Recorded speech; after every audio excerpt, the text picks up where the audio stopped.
Halo Sobat Dunia Seribu Besar, semoga Sobat selalu diberi kesehatan, panjang umur, dan rizki yang melimpah, amin. Sebelum masuk ke alur ceritanya, jangan lupa dukung channel ini ya dengan klik subscribe, like, komen, dan share, terima kasih. Mari kita lanjutkan perjalanan. Jihao.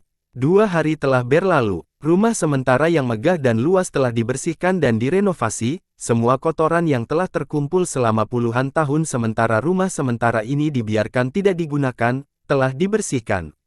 10.000 kristal esensi api telah bertatahkan di dinding ruangan dan lobi berukuran berbeda itu, panas yang dipancarkan dari kristal esensi api, telah menyebarkan kelembaban dan dingin di istana.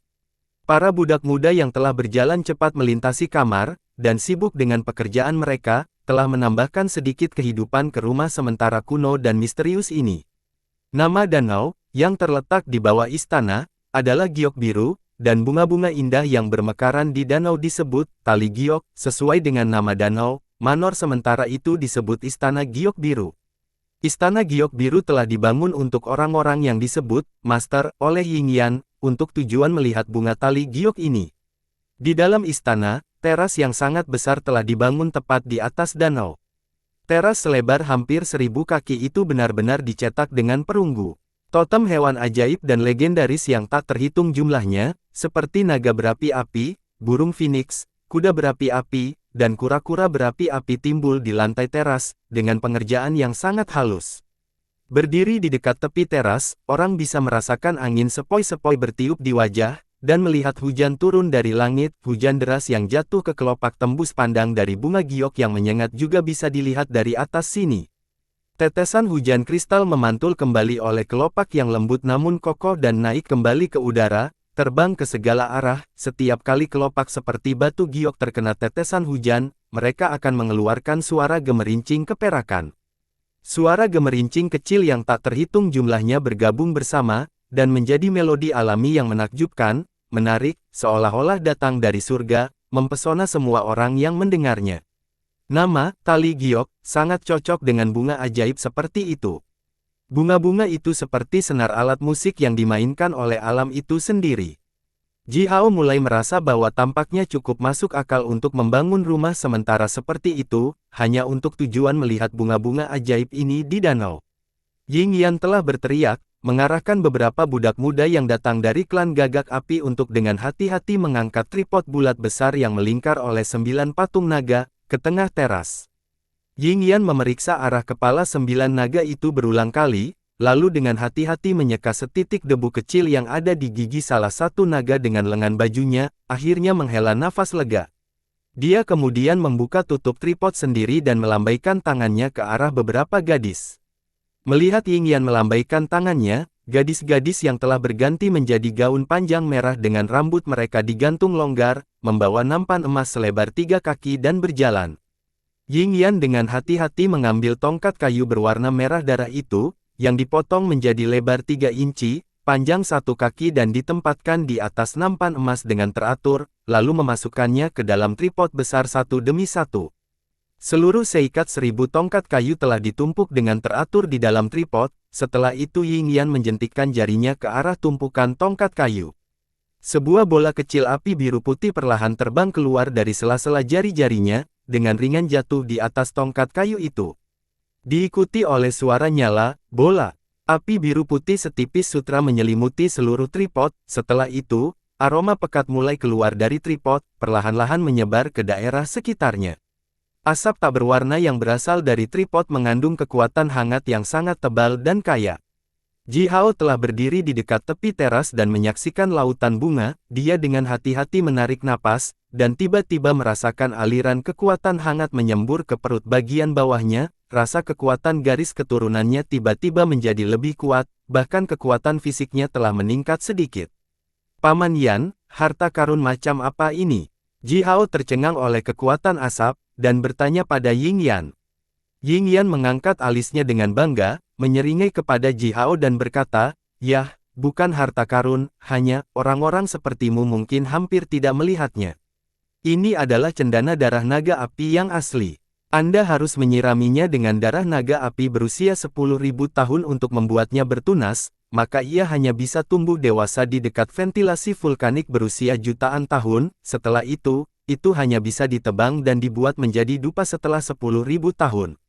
Dupa jenis ini mampu menyehatkan energi vital dan darah tubuh manusia, membuat Anda lebih kuat. Biasanya, tuan muda kita hanya menggunakan dupa semacam ini. Mulut Ji Hao terbuka lebar setelah mendengarkan Ying Yan. Ventilasi vulkanik berusia jutaan tahun. Tentu saja dia tahu apa artinya itu. Di dalam wilayah klan Gagak Api, ada satu tempat berbahaya seperti itu. Lubang vulkanik berusia jutaan tahun itu lebarnya lebih dari 1000 mil, suhu di dalam ventilasi sangat tinggi, bahkan jika senior magi biasa dari klan api akan pergi bahkan sedikit di dekat ventilasi itu, mereka mungkin akan terbakar menjadi abu karena panas yang luar biasa itu. Dahulu kala, ketika klan Gagak Api masih dalam masa keemasannya, magi yang kuat seperti Raja Magus dan Magi Ilahi sering berkelana ke ventilasi vulkanik dan mencari semua jenis harta langka yang tersembunyi di dalamnya. Namun, saat ini, tidak ada satupun Raja Magus yang muncul di klan Gagak Api selama ribuan tahun, karena itu klan hanya bisa melihat ventilasi vulkanik dengan mata yang bersemangat. Cendana darah naga api jenis ini hanya bisa tumbuh di dekat ventilasi vulkanik berusia jutaan tahun. Jelas, itu pasti harta yang sangat berharga. Ying Yan dengan hati-hati memasang kembali tutup tripod, lalu berbalik menatap Ji Hao dengan serius, dan berkata, Ji Hao, selama beberapa hari ini, aku telah melihat bahwa kamu adalah anak yang baik. Oleh karena itu, saya harus memperingatkan Anda dengan kebaikan, apapun yang Anda lakukan, jangan menyinggung tuan muda kami, jika tidak, Anda tidak hanya akan jatuh ke dalam waktu yang sangat sulit, tetapi juga jika tuan lama kami ingin menyelidiki ini, bahkan seluruh klan Anda akan menderita rasa sakit yang luar biasa. Petik 2. Kamu harus ingat bahwa tuan muda kita seumuran denganmu, jika Anda bertindak ekstra hati-hati, tidak akan ada yang serius. Sebelum Ying Yan selesai berbicara, tanah tiba-tiba mulai bergetar. Dari ujung koridor yang mengarah ke teras, gerbang perunggu setebal 3 kaki dengan semua jenis totem kepala hewan timbul di atasnya, runtuh bersama dengan ledakan yang menggelegar. 2 prajurit kokoh, yang setengah masuk ke tingkat senior dan menjaga koridor, sekarang telah meringkuk di tanah dan memegangi kepala mereka, tubuh mereka bergetar hebat, seperti burung lemah di bawah badai, bahkan tanpa berani mengeluarkan suara sedikit pun. Ji Hao memunculkan matanya, sementara Ying Yan berteriak keras, Ayaya, tuan mudaku, kenapa kamu tiba hari ini? Ayaya, bukankah mereka mengatakan bahwa kamu harus bepergian sehari lebih lama? Diikuti oleh suara tajam yang berat, seorang gadis kecil yang tidak terlalu tinggi bergegas dengan gada besar yang dibawa di bahunya. Gadis itu mengenakan baju besi merah dan ketat. Dia memiliki kulit seputih salju, mata cerah dan gigi bersinar, rambut panjangnya dengan santai diikat menjadi kuncir kuda, dengan 3 cincin emas, dan diletakkan telentang. 2 lesung pipit sempit akan muncul di wajahnya ketika dia tersenyum. Mulut merah muda yang ceria dari gadis itu melengkung ke samping, dia kemudian mengangkat kakinya dan menendang salah satu prajurit, yang meringkuk di tanah. Prajurit malang itu berguling untuk jarak yang sangat jauh seperti bola. Pada saat yang sama gadis itu berteriak, "Ah! Yan tua, Anda di sini. Sampah apa yang Anda bawa ke sini? Lihat mereka berdua, bahkan tidak bisa membuka pintu dengan cepat, aku harus menendang pintu itu sendiri." Gadis itu kemudian menggelengkan kepalanya dan mengerutkan kening, berteriak kepada Ying Yan, "Yan tua, mengapa rumah sementara kita sendiri memiliki banyak pintu? Saya harus membuka dan menutup pintu-pintu itu satu persatu sambil berjalan, dan kemudian membuka dan menutup lagi, saya merasa tertindas olehnya. Kecuali gerbang depan, tidak apa-apa, termasuk gerbang depan, Anda sekarang hanya perlu menghapus semuanya. Saya ingin tempat ini jelas dan luas, maka saya akan merasa jauh lebih baik ketika saya berjalan-jalan di sini." Sudut mulut Ying yang bergerak-gerak, dia dengan gemetar berkata, "Tuan muda, rumah sementara ini."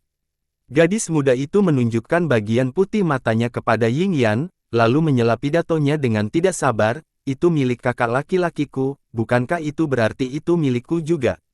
Jadi, istana ini adalah milikku sekarang. Yan tua, beritahu orang-orangmu untuk mulai bekerja, lepaskan semua pintu di sini." Gadis itu kemudian mengayunkan tangannya dengan sembarangan dan melemparkan gada yang dibawa di bahunya, yang panjangnya 80 kaki, 3 kali lebih tinggi dari gadis itu, dan tebal pangkuan dewasa, ke arah Ji Hao dan berkata, "Oi, bocah mainan, bawa tongkat untuk Men-Men." Gada menukik ke arah Ji Hao bersama dengan embusan angin yang ganas. "Tuan muda, harap berhati-hati, jangan hancurkan satu lagi sampai mati." Yingyan berteriak keras sementara seluruh wajahnya berkedut hebat. Ji Hao gemetar ketika mendengar Yingyan. Apa yang dia maksud dengan "satu lagi"? Ketika gada hendak mengenai kepalanya, Ji Hao secara intuitif menjulurkan tangannya dan menangkap gada. Tiba-tiba, kekuatan mengerikan menghantam tangan ini. Ji Hao merasakan sakit yang luar biasa datang dari setiap tulang tubuhnya, dan mendengar suara seperti benturan logam yang dibuat oleh tulangnya sendiri. Dia menggunakan seluruh kekuatannya untuk memegang gada dengan erat, sementara kakinya terhuyung-huyung dan melangkah mundur dengan cepat. Bong, bong, bong. Setiap langkah berat Ji Hao membuat suara seperti lonceng yang hebat, bergema di lantai cor perunggu. Setelah hanya mundur 3 langkah, sepatu bot yang dikenakan Ji Hao, yang terbuat dari bagian kulit buaya darah yang paling keras, dicap menjadi beberapa bagian. Bobot yang sangat besar, Ji Hao terhuyung-huyung mundur sekitar 20 langkah besar, sebelum dia akhirnya menstabilkan tubuhnya sendiri. 27 langkah kaki sedalam 3 inci dapat dilihat dengan jelas di lantai perunggu, asap mengepul keluar dari semua jejak kaki itu. Ji Hao dengan erat memegang gagang gada yang panjang. Pembuluh darah di sekujur tubuhnya telah membengkak dan terlihat di bawah kulitnya. Dia merasa bahwa semua organ dalamnya hangus oleh panas yang hebat. Aliran darah tersedak di tenggorokannya, dan hampir menyembur keluar. Asap putih terlihat membubung dari kepalanya, setiap aliran keringat yang menyembur keluar dari tubuhnya, menguap menjadi uap di bawah pengaruh panas yang begitu besar. Seiring dengan suara api, sepotong besar api muncul di sekitar tubuh Ji Hao. Di dalam nyala api, tubuhnya hampir tembus pandang, dan lebih dari 200 meridian yang berselang, yang bersinar dengan cahaya berapi-api, terlihat menjulang. Meridian yang bersinar itu samar-samar membentuk totem gagak api emas berkaki 3. Yingyan memandang Ji Hao dengan sedikit keterkejutan, lalu melirik jaring meridian yang bersinar di dalam tubuh Ji Hao dengan makna yang tidak diketahui dan lebih dalam yang terkandung di matanya. Men-Men, gadis yang baru saja dengan ceroboh melemparkan gada ke Ji Hao, mengangkat matanya dan menatap Ji Hao dengan sedikit panik sambil berteriak, "Apakah dia mati?" "Oi, Yan tua, saya tidak berpikir dia sudah mati, lihat. Dia masih berdiri di sana, tidak muntah darah, atau dihancurkan menjadi tumpukan daging, kupikir dia masih hidup, bukan?" Bong! Ji Hao memegang gagang gada dan menjatuhkannya dengan keras ke tanah, bahkan setengah dari Manor bergetar ketika dia melakukan itu. Mengeluarkan tawa serak, rasa darah yang kental keluar dari tenggorokan Ji Hao. Dia memandang Men-Men, sambil tersenyum pahit, dan berkata, "Aku baik-baik saja, aku memiliki sedikit kekuatan yang memungkinkanku untuk tidak dihancurkan sampai mati." Gada ini cukup berat. Men-Men menghela nafas lega, memukuli dadanya sendiri dengan keras, tertawa terbahak-bahak dan menoleh ke Yingyan, berteriak keras, "Yan tua. Kalian selalu mengatakan bahwa aku terlalu tidak hati-hati, secara tidak sengaja melukai atau membunuh banyak budak. Lihat, lihat, kali ini, saya tidak membunuh siapapun. Itu semua karena budak-budak yang kamu pilih adalah hal-hal yang tidak berguna, bukan salahku sama sekali." Yingyan hanya tersenyum pahit, dan tidak mengatakan apa-apa. Men-Men meletakkan tangannya di belakang tubuhnya sendiri, melompat ke Ji Hao, mengangkat kepalanya dan menatap Ji Hao dari ujung kepala sampai ujung kaki. Dia dengan cemberut mengukur perbedaan ketinggian antara Ji Hao dan dirinya sendiri dengan tangannya, lalu berdiri berjinjit, dan menamparkan bahu Ji Hao dengan keras.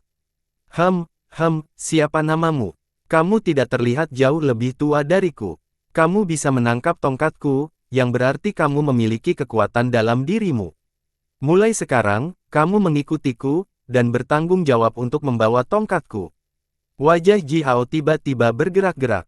"Apa? Ikuti gadis kecil ini berkeliling dan bawa gada yang mengerikan ini," teriak Ji Hao di kepalanya. "Ji Hao, apa yang kamu pikirkan? Ungkapkan saja rasa terima kasih Anda kepada Tuan Muda. Mengikuti Tuan Muda kita adalah hal luar biasa yang bahkan tidak bisa diimpikan oleh sebagian besar orang Southern Wastelen Anda." Yingyan tertawa terbahak-bahak dan berkata kepada Ji Hao begitu Men-Men selesai berbicara. Ji Hao terdiam beberapa saat, dan tetap diam. Ying Yan menyipitkan matanya dan berkata dengan nada lembut namun dingin, Ji Hao, mengikuti tuan muda kami tidak hanya akan memberi Anda manfaat yang tak ada habisnya tetapi juga akan baik untuk Aba, Ama, dan bahkan seluruh klan Anda. Ji Hao memikirkan peringatan yang diberikan oleh Ji Xia, Ji Zuo dan Ji Fang sebelum dia meninggalkan lembah Sungai Dingin. Dia jelas tahu bahwa itu orang yang berdiri di belakang gadis kecil ini, Men, pasti makhluk yang sangat kuat, yang bahkan lebih kuat dan lebih besar dari klan Bifang.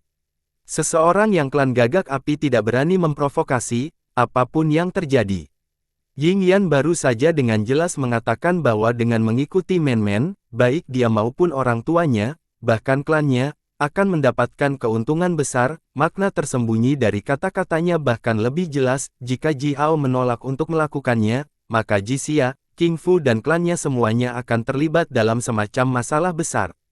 Tersenyum tenang, Ji Hao menyandarkan gada di dadanya sendiri, mengangkat dan menangkupkan kedua tangannya, memberi hormat kepada Men dan berkata, karena tuan muda saya yang tersayang, Men, berpikir bahwa saya, Ji Hao, memenuhi syarat untuk menjadi salah satu penjaga Anda, dan tidak membenci latar belakang saya yang sederhana, dan kecerdasan saya, maka Ji Hao akan mengikuti perintah Anda. Men mengedipkan matanya dan tertawa terbahak-bahak, melemparkan tamparan keras ke dada Ji Hao. Tamparan itu, yang sepertinya tidak ada apa-apanya, sebenarnya seberat gunung. Ji Hao dikirim terbang mundur bersama dengan gada itu. Baju besi kulit yang dikenakan olehnya tiba-tiba pecah berkeping-keping. Untungnya, baju besi ketat yang dibuat oleh Po memancarkan cahaya terang dan menghalangi kekuatan tamparan Men. Ji Hao menghantam dinding bersama dengan gada. Sebuah kandil perunggu besar dihantam tubuhnya dan tenggelam jauh ke dinding. Kejutan hebat membuat Ji Hao merasa pusing, bintang-bintang berkedip di depan matanya, dan dia hampir pingsan. Ying Yan tersentak lebar, dan sepertinya berteriak lagi. Men membuka mulutnya juga, sementara dia menatap Ji Hao dengan gugup. Setelah melihat Ji Hao mulai batuk, dan dengan malu berjuang kembali dari tanah, Men tersentak dalam-dalam, tertawa terbahak-bahak, berteriak, apakah namamu Ji Hao? Kamu terlihat sangat kurus, dan bahkan sepertinya tidak memiliki otot, tapi aku tidak pernah berpikir bahwa kamu begitu pandai menerima pukulan. Luar biasa, aku tidak perlu khawatir secara tidak sengaja membuatmu terbunuh lagi, kamu jauh lebih berguna daripada sampah-sampah itu. Ying Yan mengangkat tangannya dan menyeka keringat dingin dari dahinya dengan lengan bajunya, tertawa hampa, dan berkata, Tuan muda, Tuan tua mengatakan itu. Men berbalik, dengan marah memelototi Ying Yan dan berkata, terlalu banyak kata. Jangan, Aba mengatakan ini, Aba mengatakan itu, kepada saya sepanjang hari. Telingaku bahkan mendapatkan kalus dengan mendengar ini. Apakah ini bunga tali giok yang dibicarakan kakak laki-laki saya? Haha, sangat menarik. Men kemudian melompat tinggi ke arah danau, seperti kutu. Dia mendarat di tepi teras yang dibangun tepat di danau. Dia telah melompat terlalu tinggi dan tidak mengendalikan tubuhnya sendiri dengan baik, karena itu dia menabrak palang pelindung perunggu yang dihiasi dengan batu giok. Bersamaan dengan ledakan yang menggelegar, palang pelindung sepanjang lebih dari 100 kaki itu hancur berkeping-keping, dan pecahan perunggu yang tak terhitung jumlahnya melesat ke udara seperti peluru, terbang menuju danau bersama dengan suara desir yang menusuk telinga. Fragmen perunggu dari bar itu melesat ke danau, mengirimkan ombak besar, dan menghancurkan kelopak lembut dari mekar tali giok itu. Setelah permukaan danau tenang, di tengah lautan bunga yang awalnya indah dan seperti langit berbintang, lubang yang sangat jelek sekarang dapat dilihat, dan sejumlah besar daun dan cabang yang patah mengambang di permukaan air. Segera setelah itu, genangan darah besar mulai menggulung ke permukaan air di dalam campuran darah air, ratusan ikan yang hancur melayang dengan perut putih mereka ke langit. Melihat banyak ikan mati diam-diam mengapung di antara lautan bunga yang indah, tampak sangat aneh tidak peduli dari sudut mana Anda akan melihatnya. Ying Yan bahkan tidak bisa telanjang untuk melihat danau. Dia membenamkan wajahnya di telapak tangannya sendiri, sambil membiarkan suara erangan keluar dari tenggorokannya, seperti anak anjing yang terluka. Men yang baru saja menabrak palang penjaga, hampir jatuh ke danau. Dia menekan tanah dengan keras, meninggalkan lubang yang dalam di lantai perunggu teras, setelah itu dia akhirnya menstabilkan. dirinya. Dia menjulurkan kepalanya keluar dari teras, melirik dengan tertegun pada gugusan bunga yang rusak dan awan seperti air darah, yang masih bergulir di bawah permukaan danau, tiba-tiba tertawa malu dan berkata, Yingyan, kamu harus menangani ini, ayolah, bersihkan ini, atau aku akan memukuli setiap cucumu ketika aku kembali. Ya, Tuan Muda, ya. Yingyan memandang Men-Men dengan wajah menangis tetapi tidak menangis, sambil terus mengatakan, ya. Men-Men membuat wajah serius, dan dengan tangan tergenggam di belakang tubuhnya, berjalan keluar dari teras. Dari waktu ke waktu, dia menoleh ke belakang dan melihat ke permukaan danau, yang memiliki ikan mati yang terus-menerus mengapung, dan tertawa malu. Setelah mengambil beberapa langkah lebih jauh, Men-Men sepertinya memikirkan Ji Hao. Dia berbalik ke arah Ji Hao, melambaikan tangannya, dan berkata, Ji Hao, kan? Ambil tongkatku dan ikuti aku. Ji Hao tanpa daya menarik napas dalam-dalam, menghabiskan cukup banyak upaya untuk mengangkat gadai yang aneh dan berat, dan menyusul Men-Men, sambil melangkah dengan berat. Oi, Ji Hao, apakah kamu ditangkap oleh Yingyan dan dikirim ke sini untuk membersihkan rumah ini? Aku tahu itu. Yan Tua dan beberapa orang lainnya, mereka selalu suka memberi perintah dan menggunakan orang, untuk apapun yang mereka inginkan. Jadi, rumahmu seharusnya dekat, bukan? Apakah Anda tahu di mana saja yang menarik di sekitar sini? Mengapa Anda tidak membawa saya ke sana untuk melihat-lihat? Ayo, kali ini, aku akhirnya bisa keluar dengan pengawalku, dan bersenang-senang saat abaku tidak ada di rumah. Aku harus cukup bersenang-senang sebelum aku kembali. Berjalan di koridor yang gelap, Men-Men bergumam pada dirinya sendiri, sementara Ji Hao membawa gada dengan wajah bengkok, dan tanpa henti menggelengkan kepalanya. Ji Hao sudah menjadi pengawal Men-Men, yang bertanggung jawab membawa gadanya selama 3 hari. Selama 3 hari ini, Ji Hao mengenal Men-Men sejati. Dia benar-benar, khusus gadis. Ji Hao membawa gada yang sangat berat, sambil menatap Men-Men tertegun. Saat ini, Men-Men sedang melompat-lompat di hutan seperti monyet. Wajahnya yang semula seputih salju sekarang ditutupi lapisan lumut tebal, yang tidak ada yang tahu asalnya. Kuncir kuda hitam, berkilau dan berpita sempurna di belakang kepalanya telah menjadi seperti bola sedotan yang saling berselang, ditambah dengan beberapa cabang kecil yang tergantung di kepalanya. Armor yang indah dan mewah sekarang dikenakan olehnya tanpa bentuk dan bengkok, semuanya ternoda oleh lumpur. Setelah beberapa saat Men-Men terengah-engah, sambil duduk di dahan. Dia membuka mulutnya lebar-lebar, dan mengeluarkan beberapa telur burung seukuran kepalan tangan dari sarang besar. Setelah itu dia tertawa terbahak-bahak, melambai ke arah Ji Hao, yang telah berdiri di tanah. Ji Hao, lihat, telur burung, masih hangat, apakah kamu menginginkannya? Setelah Ji Hao menggelengkan kepalanya, Men-Men dengan senang hati memecahkan satu telur burung dengan keras di dahinya sendiri, lalu merobek kulit telurnya, dan menuangkan cairan bening yang terkandung dalam telur ke dalam mulutnya, menelannya seketika. Sangat enak, Anda yakin Anda tidak menginginkannya? Men-Men memunculkan matanya, menatap Ji Hao dengan polos sambil bertanya, pupil matanya yang hitam murni sejernih air. Saya lebih suka makan telur rebus. Ji Hao merentangkan tangannya dan tersenyum pahit. Oke, teriak Men-Men kecewa, lalu tiba-tiba tertawa terbahak-bahak lagi dan berteriak kepada Yingyan, yang telah berdiri di belakang Ji Hao, Yan Tua, ayolah. Lepaskan jubahmu, cepat, lepaskan jubahmu, dan pegang telur ini untukku. Mereka sangat lezat. Yingyan tersenyum dengan wajah masam, melepas jubah. Sutra emas yang dikenakan olehnya, dan memperlihatkan pakaian dalam pendek dan ketat di bawahnya. Men-Men mulai dengan gembira memanjat pohon setinggi ratusan kaki, dan melemparkan telur burung ke bawah satu demi satu.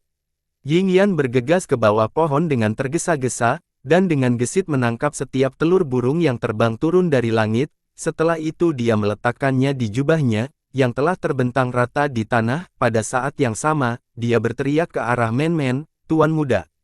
Tuan Muda, hati-hati, lambat, kamu hampir jatuh. Meskipun Yingyan berteriak seperti neraka, gerakannya gesit dan cepat. Dia dengan mantap menangkap semua telur burung dan meletakkannya di jubah, tanpa melewatkan satu pun telur burung yang telah dilemparkan oleh Men-Men seperti tetesan hujan. Cukup sering, tangan Yingyan meninggalkan bayangan ringan. Ji Hao telah memicu murid gagak emas tetapi masih tidak dapat melihat gerakannya dengan jelas. Ji Hao tidak mengatakan apa-apa, tetapi dia sangat terkejut dengan Ying Yan. Dia berspekulasi bahwa kekuatan Ying Yan jauh melampaui kekuatan Ji Zuo. Sangat mungkin bahwa tingkat kekuatannya bisa sangat dekat dengan Raja Magus legendaris itu. Namun, orang kuat seperti itu hanyalah seorang pelayan tua di depan Men-Men, dia harus menyeringai nakal dan mengawal Men-Men sepanjang hari tidak peduli apa yang ingin dia lakukan, dan bahkan akan mencium tanah sambil menghadapnya, itu membuatnya bertanya-tanya pria seperti apa Aba Men-Men. Oi, Tuan Muda, memperhatikan, kami telah menarik pria besar itu di luar sana. Sepanjang teriakan yang datang dari puluhan mil jauhnya, embusan angin kencang di bawah, yang bertiup melintasi hutan, mematahkan sejumlah besar cabang dan daun.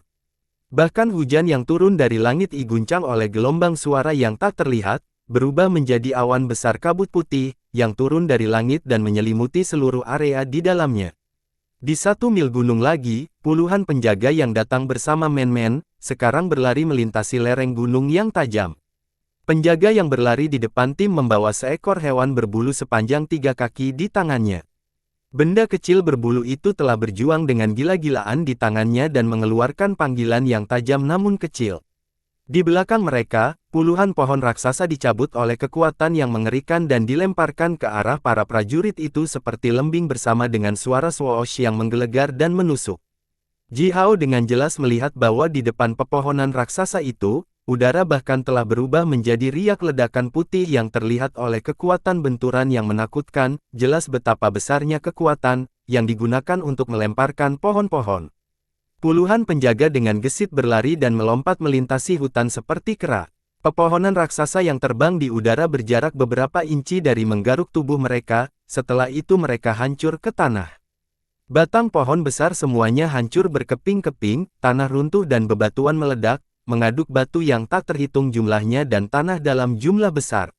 Baik suara maupun pemandangannya sangat menakutkan. Raungan yang sangat marah datang dari jauh. Dari jarak jauh, Ji Hao melihat raksasa setinggi lebih dari 100 kaki telah melompat tinggi ke udara, dan mengayunkan batu raksasa selebar puluhan kaki ke arah para penjaga yang melarikan diri. Diikuti dengan ledakan keras, tanah di bawah kaki Ji Hao sedikit bergetar. Di gunung di kejauhan, area hutan, yang beradius puluhan mil, telah hancur. Tanah terbelah dan dilubangi menjadi kawah besar sekelilingnya 10 mil, kekuatan luar biasa besar yang telah melakukan ini disebabkan oleh satu pukulan acak dari raksasa berotot dan tampak ganas ini. Ying Yan berteriak sekali lagi, "Muda Tuan, muda, kamu, Anda mengirim mereka untuk memprovokasi Dewa Gunung."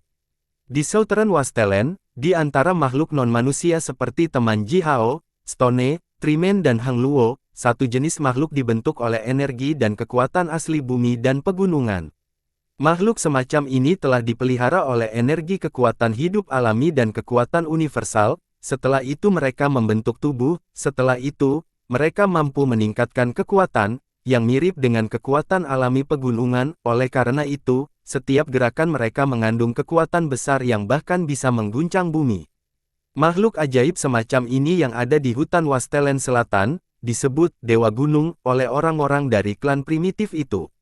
Beberapa klan primitif itu bahkan menyembah Dewa Gunung ini, sama seperti mereka menyembah jiwa leluhur mereka.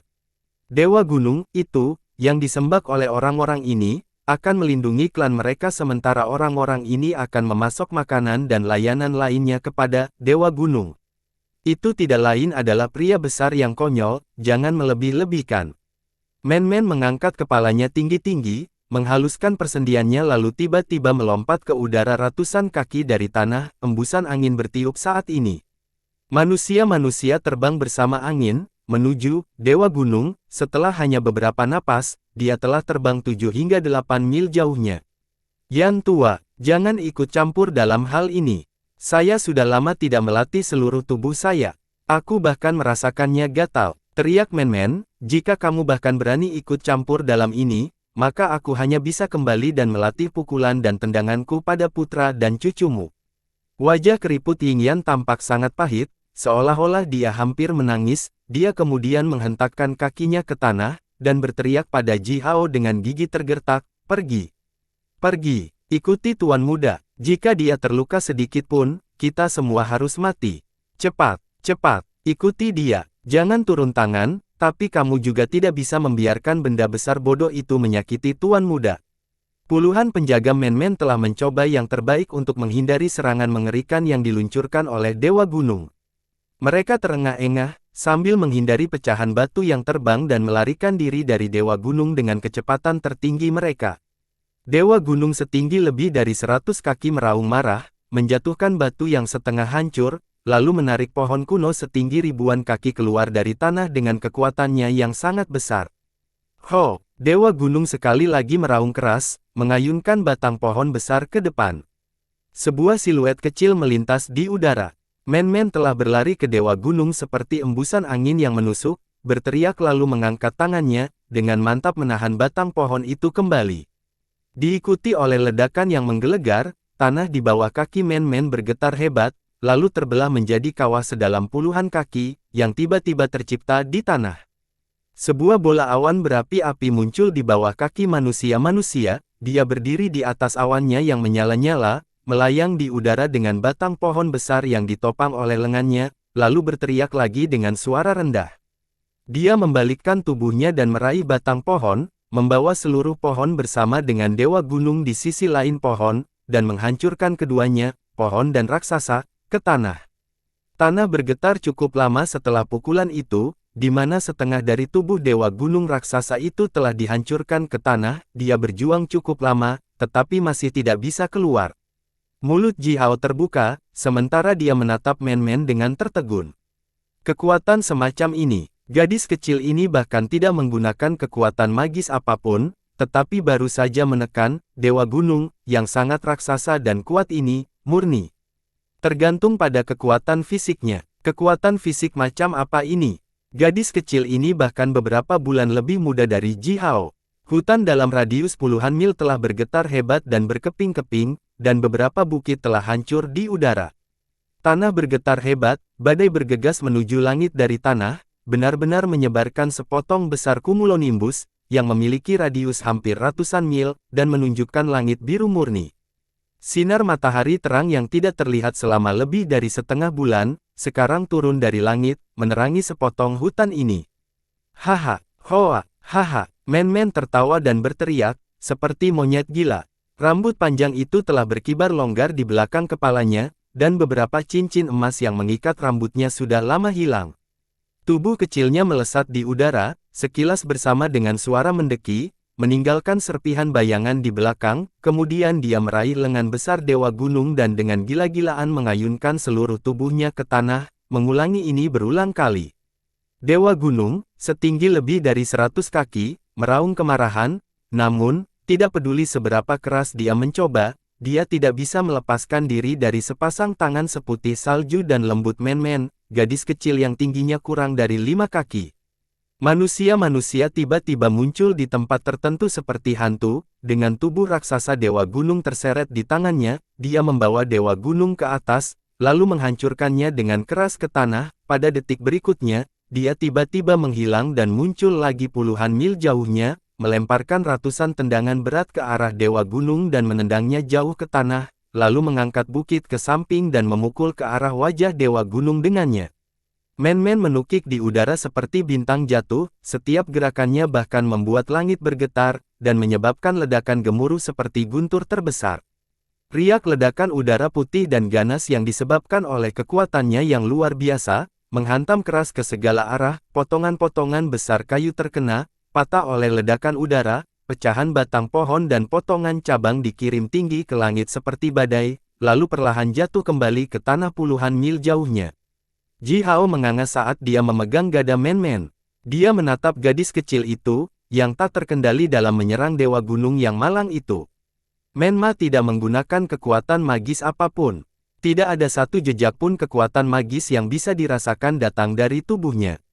Dia murni bergantung pada kekuatan fisiknya, mengalahkan Dewa Gunung raksasa dan kuat ini sampai-sampai dia berteriak dan menangis, kehilangan kekuatan perlawanan. Paling buruk, Dewa Gunung ini sekuat penyihir senior, dan pasti makhluk yang sangat kuat, jika dia ingin berdiri di antara sekelompok penyihir senior, yang berarti, Man-Man dapat sepenuhnya menekan magi senior tingkat puncak hanya dengan kekuatan fisiknya. Kekuatan yang sangat menakutkan. Saya telah mendengar bahwa bayi yang baru lahir dari jenis naga memiliki kekuatan yang mirip dengan majus senior biasa. Kekuatan manusia mungkin bisa bersaing dengan keturunan jenis naga. Ji Hao benar-benar tercengang, dia menyeka untaian air liur yang tergantung di sudut mulutnya, lalu menoleh ke Ying Yan dan bertanya. Ying Yan menyentuh kumisnya sendiri dengan bangga, lalu berkata dengan suara rendah, Tuan lama kita telah mengukur kekuatannya ketika dia masih bayi yang baru lahir, saat itu, kekuatan tuan muda kita sama dengan 10 naga kecil bersama-sama. Dan tuan muda kita tumbuh semakin kuat. Sekarang, hanya mengandalkan kekuatan lengannya, dia mampu bersaing dengan magi senior tingkat puncak, atau bahkan lebih tinggi. Ji Hao selalu menjadi orang yang tenang, tetapi dia masih sangat terkejut dengan kata-kata Ying Yan. Sejauh yang dia tahu, jenis naga adalah jenis yang paling kuat dan terkuat di antara makhluk lain yang tak terhitung jumlahnya di seluruh dunia, akibatnya naga muda adalah jenis yang paling kuat di antara semua naga muda dari berbagai makhluk, namun, Man-Man memiliki kekuatan fisik yang sebesar 10 naga muda bersama-sama. Ini. Bahkan murid Ji Hao telah berkembang beberapa kali lipat, dia merasa kepalanya telah dipenuhi guntur dan kilat, dia sangat terkejut untuk bisa berbicara. Ying Yan bahkan lebih bangga ketika dia melihat wajah Ji Hao yang tertegun, dia tanpa sadar membusungkan dadanya dan berkata, jika aku memberitahumu biaya untuk ini, kamu mungkin juga tercengang bodoh. Ibu tuan muda berasal dari keluarga bangsawan. Ketika tuan muda kami masih janin, dia mulai dipelihara oleh segala macam harta berharga, setiap hari dan malam. Beginilah cara dia mendapatkan kekuatan yang luar biasa ini. Haha, Man-Man tertawa terbahak-bahak yang mengejutkan gendang telinga Ji Hao terlalu keras, bahkan menyebabkan rasa sakit yang luar biasa. Dia kemudian melompat tinggi ke udara, memegang leher Dewa Gunung dengan tangannya, berteriak seperti binatang buas dan mengangkat Dewa Gunung, lalu menghancurkannya dengan keras ke tanah sekali lagi. Sebuah gunung raksasa telah terkoyak, lembah celah besar yang terlalu dalam untuk dapat melihat dasarnya, muncul di tanah. Dewa Gunung membuka mulutnya dan memuntahkan seteguk kabut darah kuning, Dewa Gunung yang mengamuk akhirnya melepaskan semua kekuatannya. Di bawah kulitnya, simbol mantra kuning yang tak terhitung jumlahnya dengan cepat menyala. Puluhan gunung raksasa di sekitar Dewa Gunung mulai bergetar hebat dan melepaskan asap berwarna kaki dalam jumlah besar, asap mengembun menjadi bentuk naga, setelah itu diserap oleh tubuh Dewa Gunung. Dewa Gunung asli setinggi puluhan kaki meraung dengan suara rendah, tubuhnya mulai mengembang dengan cepat sambil dipelihara oleh asap kaki, dalam sekejap mata, ketinggian Dewa Gunung telah mencapai sekitar 3.000 kaki. Man-Man berteriak lebih keras karena kegembiraan ketika dia melihat semua ini, dia melompat ke udara lagi dan melemparkan tendangan ke dahi Dewa Gunung. Orang besar, berjuang lebih keras, jangan terlalu lembut. Bersamaan dengan tawa gila Man-Man, Dewa Gunung mengeluarkan raungan besar namun teredam dari tenggorokannya, lalu mengayunkan kedua tangannya ke depan, di depan tubuhnya, hantu gunung yang megah perlahan muncul. Kaki Man-Man menendang keras hantu ini, yang setidaknya beradius 1000 kaki. Setelah tendangan itu, ledakan gemuruh datang dari jauh di bawah tanah. Pada saat itu, Dewa Gunung telah menghubungkan dirinya dengan bumi dan gunung, yang telah melahirkannya dan telah memeliharanya, oleh karena itu, bumi dan pegunungan di seluruh area dalam jarak ribuan mil di sekitarnya telah menjadi sumber kekuatannya, dan serangan yang diluncurkan padanya oleh Man-Man juga dipindahkan ke tanah yang luas. Kecuali Man-Man mampu menghancurkan semua gunung dan membelah tanah sejauh radius ribuan mil dengan satu pukulan, dia tidak akan pernah bisa melukai Dewa Gunung bahkan sedikit pun mulai sekarang. Mengalahkan, pukul, mengamukkan, Man-Man menggeram, sementara tiba-tiba meninggalkan ribuan bayangan di udara, ribuan bayangan tampaknya semuanya mengandung kekuatan, dengan gila-gilaan menghantam Dewa Gunung secara bersamaan. Ledakan teredam datang dari bawah tanah satu demi satu, tanah bergetar hebat, retakan kecil terus muncul di tanah, lalu dengan cepat menutup kembali di bawah nutrisi asap kaki. Beberapa bukit yang baru saja dihancurkan oleh kekuatan kekerasan Man-Man tiba-tiba bangkit kembali dari tanah, berubah dengan cepat kembali ke bentuk aslinya. Dewa Gunung tidak berhenti menggeram. Tubuhnya ditembaki oleh hantu gunung di depannya, pupil matanya yang dipenuhi dengan kekejaman dan kemarahan mulai bersinar dengan cahaya kuning. Tiba-tiba, dia mengangkat kepalanya dan berteriak keras ke arah Man-Man. Diikuti oleh ledakan keras, sebuah batu bundar sepanjang 10 kaki melesat keluar dari mulut Dewa Gunung dan menghantam tubuh Man-Man dengan keras. Ini bukan batu alam biasa, sebaliknya, itu adalah batu dewa, yang dibentuk oleh kekuatan bumi dan gunung. Potongan batu ini tampak tidak lebih dari 10 kaki diameternya, namun, beratnya telah lama melampaui ribuan batu. Selain itu, batu itu memiliki gravitasi magis dan besar, sementara terbang cepat di udara, bahkan cahaya di jalurnya sedikit menjadi bengkok. Manusia-manusia tidak melihat ini datang, dan dipukul keras oleh batu Allah. Armor yang dikenakan olehnya tiba-tiba menyala, dan tubuh kecilnya dikirim terbang, meninggalkan jejak lurus di belakangnya, lalu menabrak gunung ratusan mil jauhnya. Dewa Gunung menggeram lagi, dan mengarahkan jarinya ke arah Man-Man telah dikirim terbang. Batu itu terbang lebih cepat ke arah Man-Man, yang tenggelam dalam gunung, bersama dengan suara desir yang menusuk telinga. Serangan ini sangat kuat. Dewa Gunung telah mengumpulkan kekuatan bumi dan gunung-gunung dari ribuan mil di sekitarnya, bahkan penyihir senior tingkat puncak akan terluka parah oleh serangan seperti itu. Ying Yan berteriak keras. Pria tua yang selalu anggun dan sopan itu baru saja melompat tinggi dengan tergesa-gesa dan terbang menuju Man-Man dengan jejak panjang cahaya berapi-api yang tersisa di belakangnya. Dari dalam lubang yang dalam dan besar di lereng gunung yang baru saja dibuka oleh tubuh Man-Man, cahaya menyala yang terang tiba-tiba melintas. Setelah itu, kekuatan besar yang tak terkatakan datang dari lubang dan dengan cepat menyapu seluruh area. Kekuatannya begitu luar biasa sehingga sepertinya turun dari surga. Setelah cahaya berapi-api melintasi hutan, Ji Hao merasa bahwa suhu hutan di sekitarnya tiba-tiba dinaikkan ke tingkat yang luar biasa, lalu segera turun kembali. Batu karang dewa, yang telah mengumpulkan kekuatan bumi dan gunung-gunung diam-diam menguap menjadi gumpalan asap. Seberkas cahaya berapi-api melesat keluar dari lubang dan mengenai tepat di dada Dewa Gunung, menembus dadanya dan membuka lubang besar. Simbol mantra merah bersinar yang tak terhitung jumlahnya dengan cepat menyebar di dekat lukanya, dan segera menutupi seluruh tubuhnya. Dewa Gunung melolong, dan mulai memuntahkan darah warna kaki, sambil berlutut di tanah dengan malu. Tanda budak yang dipadatkan oleh bola api, diam-diam muncul di antara alisnya. Jelas, Dewa Gunung ini telah dipenjara dengan kuat oleh manusia-manusia dengan semacam kekuatan besar dan magis. Di dalam cahaya yang menyala-nyala, Man-Man perlahan terbang, dengan tablet sepanjang 3 kaki dipegang di tangannya. Wajahnya yang putih dan lembut sangat pucat. Dewa Gunung, yang memiliki lubang besar di dadanya, sekarang telah berlutut di tanah dan terengah-engah. Baru saja, tablet yang dibawa di tangan Man-Man melepaskan seberkas cahaya berapi-api, menembus hantu gunung megah yang terkondensasi oleh kekuatan bumi dan pegunungan, dan mematahkan dadanya, melukainya dengan serius. Setelah itu, tablet itu memenjarakan Dewa Gunung dengan semacam kekuatan magis dan besar dan mengubahnya menjadi budak.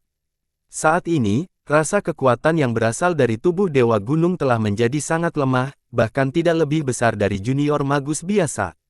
Tanpa istirahat untuk waktu yang sangat lama, dan mengisi kembali tubuhnya sendiri dengan bumi dan gunung-gunung yang telah melahirkannya dan telah memeliharanya, dia tidak akan pernah bisa mendapatkan kembali kekuatannya yang besar. Ji Hao dengan hati-hati menatap tablet yang dibawa di tangan Man-Man. Kualitas tablet merah darah itu terlihat sangat aneh, tidak terbuat dari emas atau batu giok, namun, tablet itu memiliki fitur emas dan batu giok. Tablet itu memiliki lebar 6 inci, tebal 1 inci dan panjang 3 kaki, tampak dibuat dengan indah dan di permukaannya, pola api yang tak terhitung jumlahnya timbul. Di antara pola api adalah semua jenis naga berapi-api, Phoenix dan hewan ajaib legendaris lainnya yang memiliki kekuatan yang berhubungan dengan api. Embosmen hewan ini sangat hidup seolah-olah mereka adalah makhluk hidup. Sekilas, hewan-hewan ini tampak terbang dan berjalan melintasi pola api seperti pusaran itu.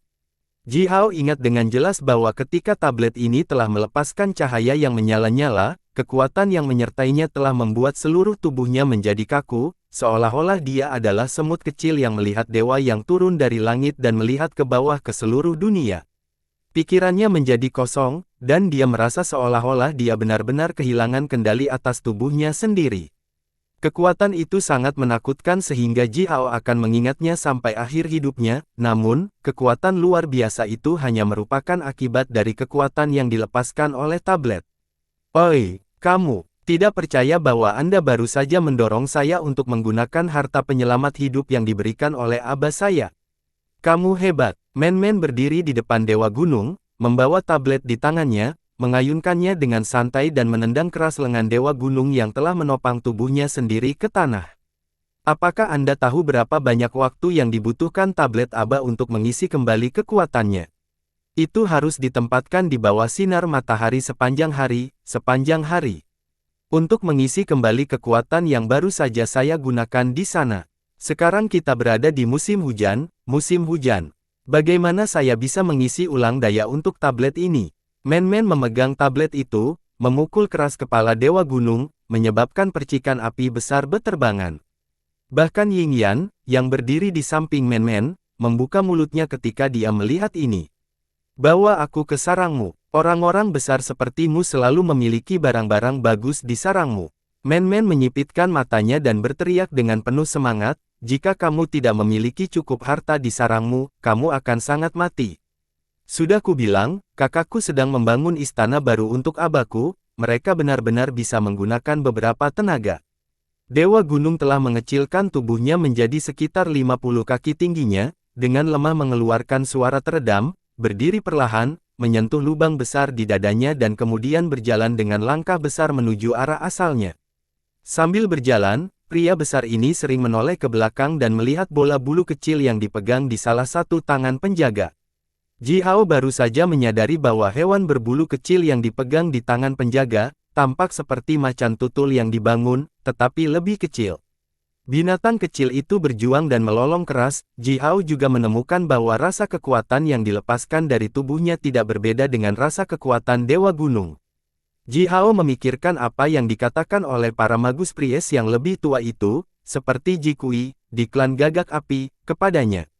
Makhluk ajaib seperti Dewa Gunung, kadang-kadang akan memiliki hewan pendamping yang memiliki asal yang sama dengan makhluk ajaib. Prasyaratnya adalah bahwa kekuatan yang sama yang telah melahirkan makhluk ajaib dan telah memeliharanya, cukup kuat.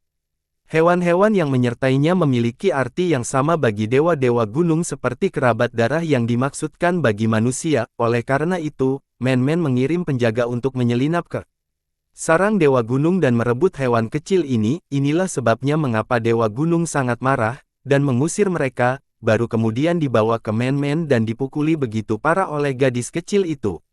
Oke, aku akan mengembalikan ini padamu, kamu bisa mendapatkannya kembali. Kata Man-Man dengan sangat gembira dengan mata menyipit, karena kamu sudah menjadi milikku, benda kecil ini juga harus menjadi milikku. Haha, cepat, pimpin jalan, ayo kita lihat sarangmu. Penjaga yang memegang hewan kecil itu melonggarkan tangannya. Benda kecil berbulu itu tiba-tiba berubah menjadi seberkas cahaya hitam dan melesat keluar, dengan cepat naik ke bahu Dewa Gunung, dan dengan nyaman meringkuk di bahunya. Setelah ini, jejak senyum tipis muncul di wajah Dewa Gunung yang sederhana dan kaku. Dia dengan ringan menepuk hewan kecil itu, yang hanya sebesar jarinya, dan meraung ke arah langit dengan gembira. Ji Hao melihat senyum sederhana, jujur dan alami di wajah Dewa Gunung dan tersenyum juga. Jenis Dewa Gunung mungkin memiliki kekuatan yang sangat besar dan kekuatan magis lainnya, namun, mereka dipelihara oleh energi dan kekuatan-kekuatan hidup alami dan karena itu memiliki kepribadian yang paling sederhana dan jujur. Semua senyum mereka memang datang dari kegembiraan paling murni jauh di lubuk hati mereka, dan begitu benar-benar menarik secara emosional. Man-Man sama sekali tidak tersentuh oleh senyum sederhana Dewa Gunung seperti Ji Hao, dia melemparkan tendangan berat lagi ke pantat Dewa Gunung sambil berteriak, cepat. Pimpin jalan. Apa yang Anda tertawakan? Seperti orang bodoh. Kalian semua hal-hal bodoh seperti berubah dari batu, aku tidak akan pernah bisa melakukan percakapan yang baik denganmu. Abaku memiliki puluhan ribu pria bodoh seperti kamu, bekerja untuknya, mereka semua sama membosankannya denganmu. Ji Hao gemetar lagi, tanpa sadar melirik Man-Man dengan kaget. Apakah dia baru saja mengatakan bahwa Aba dari gadis kecil ini memiliki puluhan ribu dewa gunung seperti ini, bekerja untuknya? Bahkan dewa gunung terlemah pun dilahirkan dan dipelihara oleh kekuatan hidup, energi, dan kekuatan bumi dan pegunungan sejauh ribuan mil sekelilingnya. Tidak hanya itu, untuk melahirkan dewa gunung juga membutuhkan kondisi lingkungan khusus, seperti gua bawah tanah. Kondisi lingkungan yang matang dan tepat seperti itu hanya dapat ditemukan secara kebetulan pada saat-saat tertentu dan khusus. Jika Aba Men-Men memiliki puluhan ribu dewa gunung yang bekerja untuknya, maka, seberapa luas wilayahnya, untuk memungkinkannya menemukan semua dewa gunung itu? Setidaknya, sejauh yang Ji Hao tahu, wilayah langsung dan tidak langsung dari klan Gagak Api berjarak sekitar ratusan ribu mil di persegi. Di dalam wilayah yang luas ini, ada beberapa roh batu seperti temannya Stone, namun, jumlah dewa gunung yang dapat mengendalikan kekuatan bumi dan gunung dalam area tertentu mungkin tidak lebih dari 5 total. Dewa gunung sekarang terengah-engah, dan berlari dengan langkah besar ke depan. Orang-orang lainnya juga bergerak lebih cepat dan mengikutinya dengan cermat. Segera, mereka bergegas sejauh ratusan mil, dan melihat gunung yang menjulang tinggi berdiri di depan mereka. Dewa gunung berjalan melewati kaki gunung dan memimpin orang-orang lainnya ke tebing. Wah, Hoangku! Seiring dengan raungan besar yang dikeluarkan oleh Dewa Gunung, seberkas cahaya kuning melintas di tubuhnya. Setelah itu, tebing diam-diam bergerak. Sebuah celah muncul di tebing. Dewa Gunung menoleh ke belakang dan menggumamkan sesuatu, lalu berjalan ke celah gelap. Dipimpin oleh Men-Men, orang-orang lainnya juga berjalan ke tebing. Ketika mereka pertama kali masuk, ruang di dalam celah itu sangat gelap, tapi segera, cahaya redup bisa terlihat di depan mereka. Mereka terus bergerak, dan cahaya berangsur-angsur menjadi lebih terang. Di bawah cahaya, dinding tebing di setiap sisi celah, mulai menjadi kristal dan halus, seperti batu giok kualitas terbaik, bahkan beberapa batu transparan seperti kristal asli.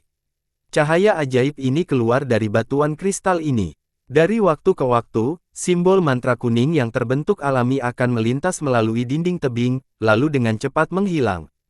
Simbol-simbol mantra ini semuanya dalam bentuk kuno dan sederhana, dikumpulkan dari sumber asli kekuatan bumi. Ji Hao secara naluriah memicu semua kekuatan spiritualnya, dan menanamkan semua simbol mantra yang muncul secara okcasiana ini, jauh di dalam jiwanya. Orang biasa tidak akan mendapatkan kesempatan untuk melihat simbol mantra asli yang terbentuk secara alami ini dengan mata kepala sendiri sepanjang hidup mereka. Mereka berjalan di sepanjang jalan lebar di dalam celah sejauh puluhan mil. Kemudian, ruang itu tiba-tiba menjadi luas dan terang dan sebuah gua besar dengan radius puluhan mil terletak di dalam gunung. Tanah gua dibentuk oleh tanah halus, yang tampak sangat murni dan kaya, di mana cairan seperti minyak bahkan bisa diperas dengan tangan. Tanaman dan bunga aneh yang tak terhitung jumlahnya telah tumbuh di tanah. Ji Hao hanya melirik mereka, lalu dengan cepat mengenali ratusan ramuan langka dan kuat yang disebutkan King Fu. Sebagian besar tumbuhan yang sangat langka di hutan ini telah tumbuh di seluruh gua ini, beberapa di antaranya bahkan telah tumbuh selama ribuan tahun. Di antara akar tumbuhan ini, batu mulia berukuran berbeda telah ditumpuk di tanah seolah-olah itu adalah batu biasa, rubi, safir, zamrud, kristal. Semua jenis batu mulia bersinar dengan cahaya terang yang menusuk, berwarna-warni, dan masing-masing mengandung kekuatan duniawi yang besar. Namun, yang paling menarik, bukanlah salah satu dari batu-batu mulia itu, juga bukan ramuan langka itu, sebaliknya, itu adalah kolam, dengan radius lebih dari 100 kaki, dan terletak tepat di tengah gua. Kolam itu berisi semacam cairan kaki yang kental dan lengket.